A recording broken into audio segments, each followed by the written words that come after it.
നമസ്തേ. ശബരിമല മണ്ഡല മകരവിളക്ക് മഹോത്സവത്തിനോടനുബന്ധിച്ച് ഹൈക്കോടതി വിധി പ്രകാരമുള്ള വിർച്വൽ ക്യൂ, സ്പോട്ട് ബുക്കിംഗ് നിയന്ത്രണങ്ങൾ കർശനമായി പാലിക്കണമെന്ന് Sannidhanam ADM doctor Arun S. Nair IAS അറിയിച്ചു.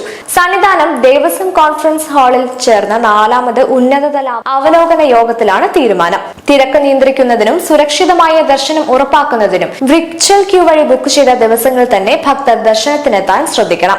ആരോഗ്യ പ്രശ്നമുള്ളവർ, നടക്കാൻ ബുദ്ധിമുട്ടുള്ളവർ, വയോധികർ, ചെറിയ കുട്ടികളുമായി വരുന്നവർ എന്നിവർ പരമ്പരാഗത കാനനപാത ഒഴിവാക്കി നിലയ്ക്കൽ പമ്പ റൂട്ട് വഴി സന്നിധാനത്തെത്തണമെന്ന് ADM നിർദ്ദേശിച്ചു.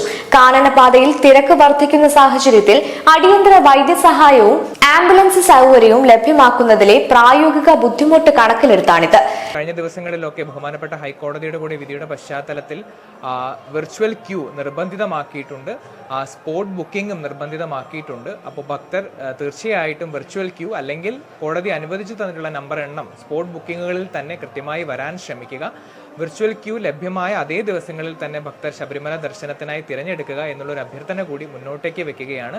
എങ്കിൽ മാത്രമേ കൃത്യമായിട്ടുള്ള ഒരു തിരക്ക് നിയന്ത്രണം സാധ്യമാക്കുകയും അതുവഴി വരുന്ന എല്ലാ ഭക്തർക്കും സുരക്ഷിതത്വം ഉറപ്പാക്കുവാനും സാധിക്കുകയുള്ളൂ.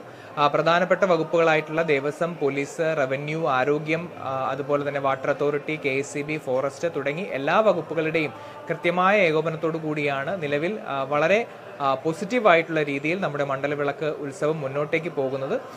ഭക്തരുടെ കൂടി എല്ലാ വിധത്തിലുള്ള സഹകരണവും നമ്മൾ ഈ ഒരു പ്രവർത്തനത്തിന്റെ ഭാഗമായി പ്രതീക്ഷിക്കുകയാണ്.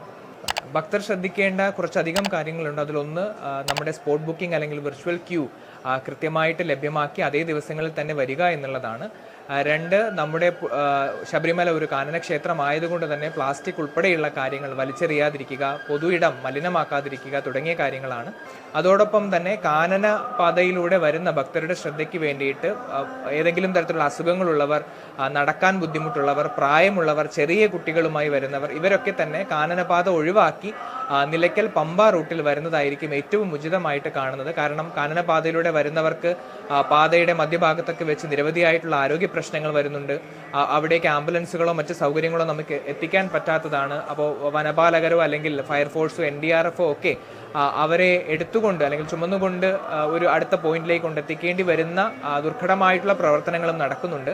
അപ്പോൾ ഭക്തരുടെ ഭാഗത്തു നിന്ന് ഇത്തരത്തിൽ അസുഖങ്ങളുള്ളവർ, മുതിർന്ന പൗരന്മാർ ഉൾപ്പെടെയുള്ളവർ കാനനപാത ഒഴിവാക്കി വരുന്നതായിരിക്കും ഏറ്റവും ഉചിതം. അപ്പോൾ ഇത്തരത്തിലുള്ള കാര്യങ്ങൾ ഭക്തരുടെ ഭാഗത്തുനിന്ന് കൂടി ശ്രദ്ധ കേന്ദ്രീകരിക്കുകയാണെങ്കിൽ തീർച്ചയായിട്ടും എല്ലാവർക്കും സുരക്ഷിതമായിട്ടുള്ളൊരു ദർശനം നമുക്ക് ശബരിമലയിൽ ഒരുക്കാൻ സാധിക്കും. നിലവിൽ വനപാലകരും അഗ്നിശമന സേനയും NDRF-ഉം ഏറെ പണിപ്പെട്ടാണ് കാനനപാതയിൽ അവശരാകുന്നവരെ ആശുപത്രിയിലേക്ക് മാറ്റുന്നത്. നിലവിൽ ശബരിമലയിലെ ഭക്തജന തിരക്ക് നിയന്ത്രണ വിധേയമാണ്. ഭക്തർക്ക് സുരക്ഷിതവും സുഗമവുമായ ദർശനം ഉറപ്പാക്കാൻ സാധിക്കുന്നുണ്ട്.